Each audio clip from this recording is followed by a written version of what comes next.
Well, okay. What do you want me to talk about? Barbie dolls and Kung Fu grip G.I. Joes?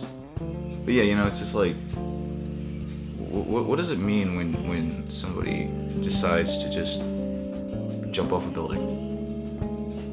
It doesn't make any sense. They're like, hey, I'm gonna kill myself, but let me jump. But all of a sudden, they can't just make that one little step off the edge. There's always gonna be some prick that goes, hey, your life actually means something. Why don't they just actually see the truth, you know?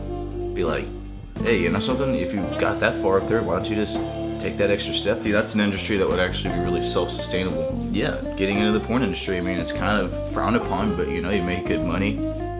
You probably are gonna have a really good time on set. I mean, it's like all the squares are out there, you know? Actually, I even hear straight people do gay porn, which is really fucking weird. But hey, I guess it's what makes 100 grand makes 100 grand.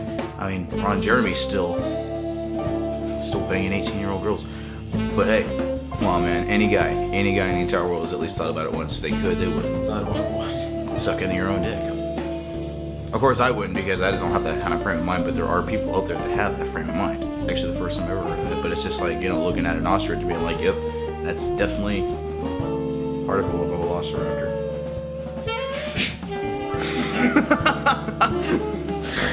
Okay, I think that's good enough.